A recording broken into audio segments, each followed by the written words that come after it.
chapter, let's see the question. The question says a small subatomic particle was passed through large water tank containing CD. The existence of this particle was inferred when two gamma rays were produced and a neutron was captured by CD. The particle was a proton, neutron, electron या फिर none of these. Neutrinos या फिर none of these. हमें बताना है कौन सा option correct है. स्टार्ट करते हैं with the key concept.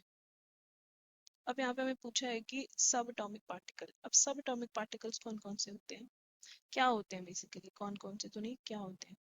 So these are the particles that composes an atom.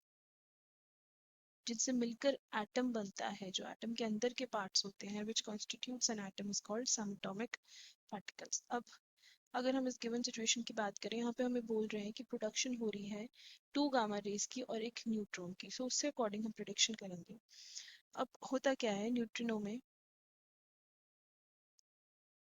Neutrinos जिनकी energy, neutrinos with energy above the threshold, above the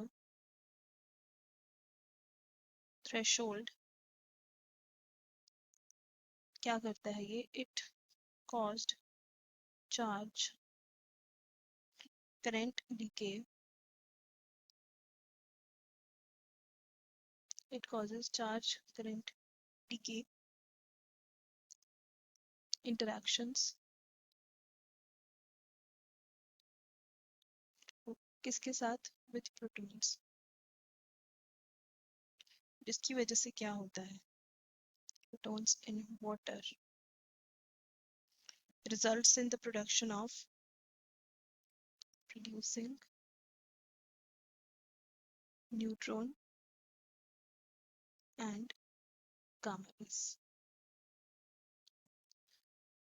तो यहाँ पे बेसिकली ये कहा जा रहा है कि न्यूट्रिनोज जिनकी एनर्जी थ्रेशहोल्ड से ज़्यादा होती है, बेसिकली क्या होता है, चार्ज करंट डीके होता है वहाँ पे. चार्ज करंट डीके इंटरेक्शंस होती हैं प्रोटॉन के साथ वाटर में, जिसकी वजह से गामा रेज और न्यूट्रॉन्स बनते हैं. अब क्वेश्चन में भी यही कहा है कि the existence of this particle was inferred by two gamma rays were produced and neutron was captured by CD. So the particle was, so हमारी जो भी हमने यहाँ पे डिस्कशन करी है उसके अकॉर्डिंग हमारा पार्टिकल क्या है, न्यूट्रॉन. तो इसका मतलब है कि हमारा ऑप्शन बी करेक्ट है.